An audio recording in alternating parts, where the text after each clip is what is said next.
தமிழக சட்டமன்றத்தில் நேற்று நடைபெற்றிருந்த நம்பிக்கை தீர்மான விவாதத்தின் பொழுது எதிர்க்கட்சிகள் முன்வைத்த பல்வேறு விதமான விமர்சனங்களுக்கு விஜய் அவர்கள் ரொம்பவே நிதானத்தோடும் முதிர்ச்சியோடும் பதில் அளித்திருக்காரு. இந்த பதில் பார்த்தீங்கன்னா எல்லாருடைய கவனத்தையுமே ஈர்த்திருக்கு அப்படின்னு தான் சொல்லணும்.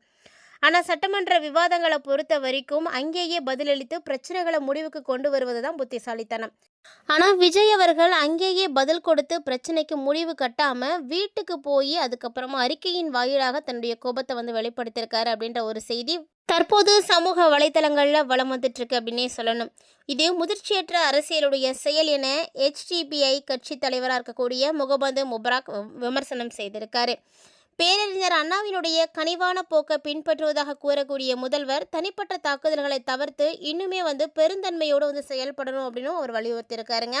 அது மட்டும் இல்லாமல் சட்டசபையில் நடந்திருக்கக்கூடிய இந்த நிறைய பிரச்சனைகள் திமுக வெளிநடப்பு நடத்தியிருக்காங்க. அது மட்டும் இல்லாமல் திமுக அரசு தாவேகாவை பற்றி நிறைய புகார்களை வச்சுருக்காங்க. இது எல்லாத்துக்குமே பதிலடி கொடுக்கக்கூடிய வகையில் விஜய் அவர்கள் பதிலளிச்சிருக்காரு. ஸோ அதை குறித்து தான் நம்ம இந்த பதிவில் பார்க்க போகிறோம். தமிழக சட்டசபையில் நேற்று விஜய் அரசின் மீதான நம்பிக்கை வாக்கெடுப்பானது நடந்தது இல்லையா? இதில் விஜய்க்கு பார்த்தீங்கன்னா 144 எம்எல்ஏக்கள் ஆதரவு அளித்திருந்தாங்க. பாமக 4 மற்றும் பாஜக 1 நடுநிலை வகித்திருந்தாங்க. அதிமுகவில் எடப்பாடி பழனிசாமியினுடைய தரப்பில் 22 பேர் எதிர்ப்பு தெரிவித்திருந்தாங்க. இதனால் சட்டசபையில் நம்பிக்கை வாக்கெடுப்பில் விஜய் அரசு வெற்றி பெற்றது.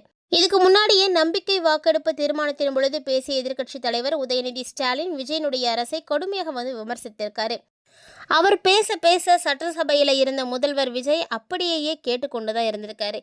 இன்ஸ்டாகிராமில் ரீல்ஸ் ஆட்சி தான் நடத்தி கொண்டிருக்கிறீர்கள், உங்களுக்கு வாக்களித்த மக்களுக்கே இப்போ உங்கள் ஆட்சியின் மீது வெறுப்பு ஏற்பட்டு விட்டது அப்படின்னும், உங்களுக்கு ஓட்டு போட்ட மக்களே இப்போ பலரும் பார்த்தீங்கன்னா ஏன் ஓட்டு போட்டுட்டோமே, ஏதோ ஒரு பெரிய தவறு செய்துட்டோமே அப்படின்ற மாதிரி வருத்தப்பட்டு இருக்காங்க அப்படின்ற மாதிரி ஒரு சில குற்றச்சாட்டுகளை வச்சிருக்காரு.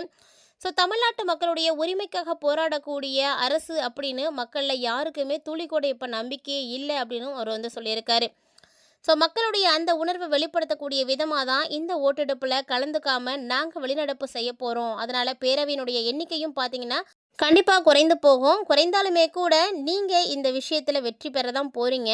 அப்படி வெற்றி பெற்ற பிறகாவது மக்களுடைய நம்பிக்கையை காப்பாற்றுற வகையில் உங்களுடைய பணிகள் இருக்கணும் அப்படின்னு இவர் சொல்லியிருக்காரு.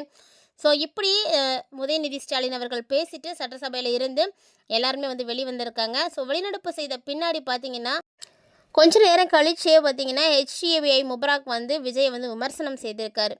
ஸோ விஜய் இதுக்கு பெருசாக சட்டசபையில் எந்த விளக்கமும் கொடுக்கல, அமைதியாக தான் இருந்தார். எல்லாம் சொல்கிறதையெல்லாம் கேட்டுட்டு தான் இருந்தார். குதிரை பேரம்லாம் ஒன்றும் கிடையாது, குதிரை வேகத்தில் தான் ஆட்சி நடக்குது அப்படின்னு, சிறுபான்மை மக்களுக்காக தான் இந்த ஆட்சி நடக்குது அப்படின்னு அவர் தெரிவித்தார். இதை தாண்டி சட்டசபையில் விஜய் அவர்கள் வேறு எந்த ஒரு விஷயத்தையும் பேசவே கிடையாதுங்க. ஆனால் அவர் அங்கெல்லாம் பேசாமல் இருந்துட்டு வீட்டுக்கு வந்ததுக்கு அப்புறமா ட்விட்டர் பதிவில் நீண்ட அறிக்கை ஒன்று வெளியிட்டிருக்காரு. ஸோ இதில் பார்த்திங்கன்னா திமுக கடுமையாக விமர்சித்து சொல்லியிருந்தார். ஸோ இந்த ஒரு தப்பை தான் அரசியல் முதிர்ச்சியின்மை அப்படின்னு முபராக் கண்டனம் தெரிவித்திருக்காரு. ஸோ கொளத்தூரில் ஸ்டாலின் தோற்றதுலேருந்து 15 அமைச்சர்கள் தோற்றது அப்படின்னு திமுகவை கடுமையாக விமர்சித்து இருக்கிறாரு விஜய் அவர்கள். ஸோ இதையும் திமுக மற்றும் கூட்டணி கட்சிகள் விமர்சித்து தான் பேசிகிட்டு இருக்காங்க. ஸோ திமுக கூட்டணியில் அங்கம் வகிக்கக்கூடிய HDPI கட்சியினுடைய முகமது முபராக் விஜயை விமர்சனம் செய்திருக்கார்.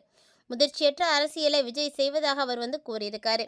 தமிழக சட்டமன்றத்தில் நடைபெற்ற நம்பிக்கை தீர்மான விவாதத்தின் பொழுது எதிர்க்கட்சிகள் முன்வைத்த பலத்த விமர்சனங்களுக்கு முதல்வர் விஜய் நிதானத்தோடும் முதிர்ச்சியோடும் பதிலளித்தார். அது பார்த்தீங்கன்னா பலருடைய கவனத்தையும் ஈர்த்து வந்தது. ஆனால் சட்டமன்ற விவாதங்களுக்கு அங்கேயே பதிலளிக்கணும், அங்கேயே பதிலளித்து அந்த பிரச்சனைகளை எல்லாம் அங்கேயே முடிவுக்கு கொண்டு வரணும். அப்படி செய்யாமல் வீடு திரும்பியதுக்கு அப்புறமா அறிக்கையின் வாயிலாக தன்னுடைய கோபத்தை வெளிப்படுத்துவது தான் நல்லது கிடையாது. இது தவறான ஒரு செயல், அரசியலில் முதிர்ச்சியற்ற அரசியல் அப்படின்னு அவங்கெல்லாம் கடுமையாக விமர்சனம் சொல்கிறாங்க. பேரறிஞர் அண்ணாவினுடைய கனிவான போக்கை பின்பற்றுவதாக சொல்லக்கூடிய முதல்வர் விஜய் தனிப்பட்ட தாக்குதல்களை கண்டிப்பாக தவிர்க்கணும் அப்படின்னு குறிப்பிட்டிருக்காங்க. அது மட்டும் இல்லாமல் தமிழக அரசு செயல்படுவதற்கு எந்த விதமான சிக்கலும் இப்போ இல்லாத நிலையானது உருவாகி இருக்குங்க. 108 இடங்களை மட்டுமே வென்ற தமிழக வெற்றி கழகத்துக்கு முதல்ல காங்கிரஸ், கம்யூனிஸ்ட் மற்றும் விடுதலை சிறுத்தை கட்சிகள் தங்களுடைய ஆதரவுகளை வழங்கினாங்க. இன்றைக்கி பார்த்தீங்கன்னா நடைபெற்ற நம்பிக்கை வாக்கெடுப்பின் பொழுது அதிமுகவை சேர்ந்த 25 எம்எல்ஏக்களும் இவங்களுக்கு வாக்களித்திருக்காங்க. ஸோ அப்படி பார்க்கும் பொழுது விஜயினுடைய வாக்கு எண்ணிக்கை 144 உயர்ந்தது. ஸோ இந்த அறிக்கை வெளியிட்ட பிறகு பார்த்தீங்கன்னா, விஜய் அவர்கள் வந்து பேச ஆரம்பிச்சிருக்காரு. ஸோ கண்டிப்பாக வந்து அவர் எப்போதும் பேசுகிற மாதிரி தாங்க, என்னுடைய நெஞ்சில் குடியிருக்கக்கூடிய தமிழக மக்கள் எல்லாருக்கும் வந்து வணக்கம் சொல்லியிருக்காரு. சட்டமன்றத்தில் மக்கள் அரசு, அதாவது நம்முடைய அரசு மீதான நம்பிக்கை கோரக்கூடிய தீர்மானத்தை மக்கள் நலன் விரும்பக்கூடிய முதலமைச்சர் என்ற முறையில் நம்ம வந்து கொண்டு வந்தோம். ஸோ அதனுடைய விவாதம் இன்றைக்கி வந்து நடந்து முடிஞ்சிருக்கு. மக்களே, நீங்கள் மிக பெரும் நம்பிக்கை வைச்சிருக்கக்கூடிய உங்களுடைய அன்புக்குரிய அரசை ஆதரித்தும் எதிர்த்தும் பல்வேறு விதமான சட்டமன்ற கட்சியினர் வந்து பேசுனாங்க. ஒரு சிலர் பார்த்தீங்கன்னா நடுநிலையும் வகுத்தாங்க, சிலர் வெளிநடப்பும் செய்தாங்க. நம்பிக்கை தீர்மானம் மீதான ஆதரவு மற்றும் எதிர்ப்பை பதிவு செய்யக்கூடிய வகையில் எண்ணிக்கை கணக்கிடக்கூடிய முறையில் அவையில் வாக்கெடுப்பானது நடந்திருக்கு. ஸோ இதில் பார்த்தீங்கன்னா அதிகமான மெஜாரிட்டியை பெற்று தமிழக அரசினுடைய நம்பிக்கை வைத்திருக்கக்கூடிய சட்டமன்ற உறுப்பினர்களுடைய எண்ணிக்கை பார்த்தீங்கன்னா 144ஆக வந்து உயர்ந்திருந்தது. ஸோ இதனால் தமிழக வெற்றி கழகம் அரசு நம்பிக்கை தீர்மானத்தினால் மகத்தான வெற்றி பெற்றதாகவும் மாண்புமிகு பேரவைத் தலைவரால் பேரறிவிப்பானது அறிவிக்கப்பட்டது. ஸோ இதைத் தொடர்ந்து பார்த்தீங்கன்னா மக்களின் மீதான நம்பிக்கை இன்னும் அதிகமாகி இருக்குது அப்படின்னே சொல்லியிருக்காரு. ஸோ நம்முடைய மக்கள் அரசின் மீது நம்பிக்கை வைத்து வாக்களித்த அனைத்து இயக்கங்களையும் சார்ந்த எல்லாருக்குமே வந்து நன்றியை வந்து தெரிவிச்சிருக்காரு. அது மட்டும் இல்லாமல் ஆதரித்த எல்லா இயக்கங்களுடைய தலைவர்களுக்கும் மீண்டும் மீண்டும் நன்றியை வந்து தெரிவிச்சிட்ருக்காரு. ஸோ சட்டமன்ற நிகழ்வை நேரடி ஒளிபரப்பு செய்யும் பொழுது ஆளும் கட்சிக்கான ஆதரவை மட்டும் காட்டுறது, எதிர்ப்பை மக்கள் யாரும் பார்க்க முடியாமல் செய்யக்கூடிய வகையில் நேரலையை நிறுத்தி இருட்டடிப்பு செய்வது, இது மாதிரி எந்த விதமான விஷயங்களும் வந்து செய்யலை.